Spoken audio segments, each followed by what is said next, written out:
मित्रों, जैसा कि हम सभी जानते हैं कि एक ना एक दिन हम सभी को इस शरीर को त्यागना ही है, यानी एक ना एक दिन हम सभी को मरना ही है। मौत से हम मनुष्यों को वैसे तो बहुत डर लगता है, लेकिन हर मनुष्य मृत्यु से जुड़े रहस्यों के बारे में जानने के लिए उत्सुक रहता है। मनुष्य जब भी मृत्यु का नाम सुनता है या फिर उसके आसपास किसी की मृत्यु हो जाती है तो वह सोचने लगता है कि मृत्यु के बाद मरने वालों के साथ क्या होता होगा, या मृत्यु से पहले इससे डर लगा होगा कि नहीं। लेकिन इस रहस्य को सुलझाना इतना आसान नहीं है। हालांकि गरुड़ पुराण में मृत्यु के बाद की जिंदगी के बारे में काफी कुछ विस्तार से बताया गया है, और आज की इस वीडियो में हम आपको बताने जा रहे हैं कि गरुड़ पुराण के अनुसार जब किसी की मृत्यु निकट आ जाए तो उसके साथ क्या करना चाहिए। नमस्कार दर्शकों, द डिवाइन टेल्स पर आपका एक बार फिर से स्वागत है। गरुड़ पुराण के 9वें अध्याय में वर्णित कथा के अनुसार एक बार पक्षीराज गरुड़ ने भगवान विष्णु से पूछा कि नारायण, कृपा कर यह बताइए कि जब किसी मनुष्य का अंत समय निकट हो तो उसके साथ क्या करना चाहिए।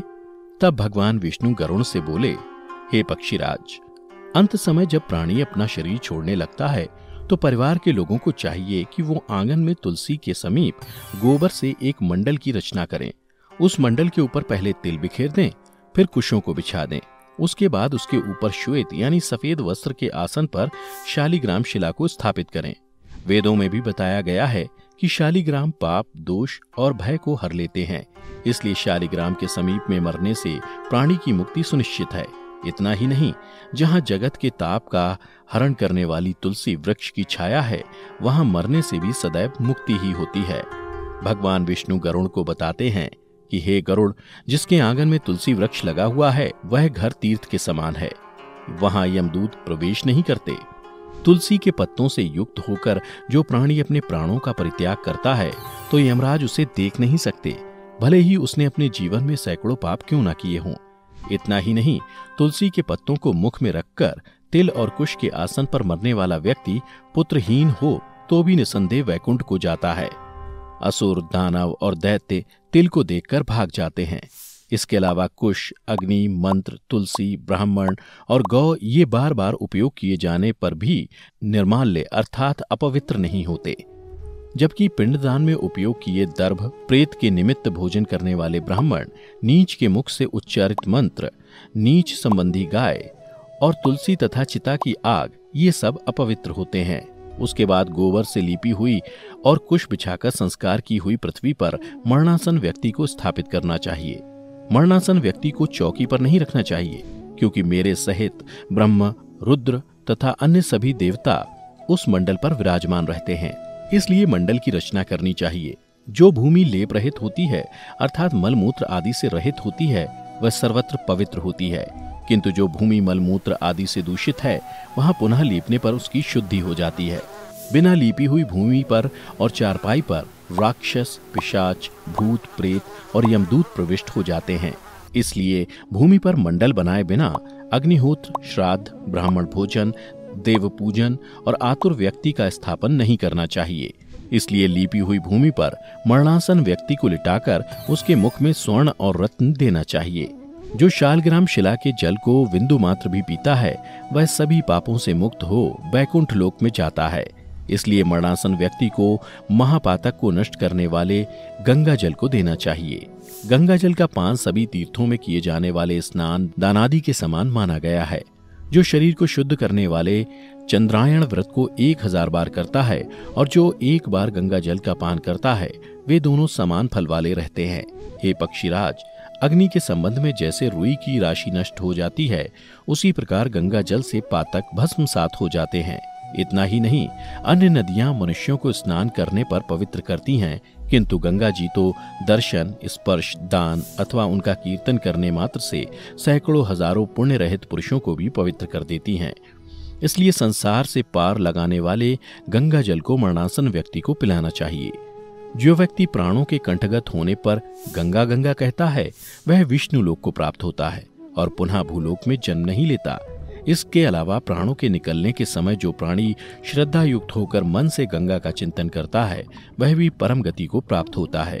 अतः गंगा का ध्यान, गंगा को नमन, गंगा का संस्मरण करना चाहिए और गंगा जल का पान करना चाहिए। इसके बाद मोक्ष प्रदान करने वाली श्रीमद् भागवत कथा को जितना संभव हो उतना श्रवण करना चाहिए। जो व्यक्ति अंत समय में श्रीमद् भागवत के एक श्लोक, आधे श्लोक अथवा एक पाठ का भी पाठ करता है अथवा उसको सुनता है, वह ब्रह्मलोक को प्राप्त होकर पुनः संसार में कभी नहीं आता। इसके बाद भगवान विष्णु गरुड़ से कहते हैं कि हे खग, प्राण त्याग के समय मनुष्य को अन्न तथा जल का त्याग कर देना चाहिए और यदि वह विरक्त द्विजन्मा हो तो उसे आतुर संन्यास लेना चाहिए। प्राणों के कंठ में आने पर जो प्राणी मैंने संन्यास ले लिया है ऐसा कहता है, वह मरने पर विष्णु लोक को प्राप्त होता है, पुनः पृथ्वी पर उसका जन्म नहीं होता। इस प्रकार हे खग, जिस धार्मिक पुरुष के आतुरकालिक पूर्वोक्त कार्य संपादित किए जाते हैं, उसके प्राण ऊपर के छिद्रों से सुखपूर्वक निकलते हैं। मुख, दोनों नेत्र, दोनों नासिका रंध्र तथा दोनों कान, ये 7 ऊपर के द्वार हैं। इनमें से किसी द्वार से पुण्यात्मा के प्राण निकलते हैं और योगियों के प्राण तालु रंध्र से निकलते हैं। अपान से मिले हुए प्राण जब पृथक हो जाते हैं तब प्राण वायु सूक्ष्म होकर शरीर से निकलता है। प्राणवायु रूपी ईश्वर के निकल जाने पर काल से आहत शरीर निराधार वृक्ष की भांति गिर पड़ता है। प्राण से मुक्त होने के बाद शरीर तुरंत चेष्टा शून्य, घृणित, दुर्गंध युक्त, अस्पृश्य और सभी के लिए निंदित हो जाता है।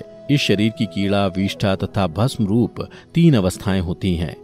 इसमें कीड़े पड़ते हैं, यह विष्ठा के समान दुर्गंध युक्त हो जाता है और अंततः चिता में भस्म हो जाता है। इसलिए क्षण मात्र में नष्ट हो जाने वाले इस देह के लिए मनुष्यों को गर्व नहीं करना चाहिए।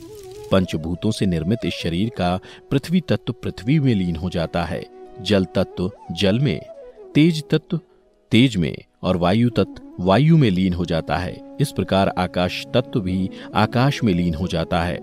साथ ही भगवान विष्णु बताते हैं कि अंत समय में गोदान के साथ ही परिवार वालों को चाहिए कि वह उस व्यक्ति के निमित्त अधिक से अधिक दान पुण्य का कार्य करें। मरणासन व्यक्ति के कान में हरि के नाम का श्रवण कराता रहे और जितने भी उसके अपने हैं वो उस समय उसके आसपास ही मौजूद रहें, क्योंकि मरने के समय अगर व्यक्ति का कोई अपना उसे दिखाई नहीं देता तो उसके प्राण जल्द शरीर से अलग नहीं होते और इस अवस्था में उसे भारी कष्ट झेलना पड़ता है। इसलिए आपने देखा होगा कि जब कोई मनुष्य मृत्युशैया पर पड़ा होता है तो उसके अपने धीरे धीरे उससे मिलने आते रहते हैं और फिर जब वह अपनों को देख लेता है तो वह प्राण त्याग देता है। प्राण निकलने के बाद क्या करना चाहिए, अगर ये जानना चाहते हैं तो नीचे कमेंट करके हमें बताएं ताकि हम आपको बता सकें। फिलहाल गरुड़ पुराण की यह कथा यहीं समाप्त होती है। अगर आपको गरुड़ पुराण की यह कथा पसंद आई हो तो इसे अपने तक सीमित ना रखें, बल्कि ज्यादा से ज्यादा लाइक और शेयर करें। अब हमें इजाजत दें। आपका बहुत बहुत शुक्रिया।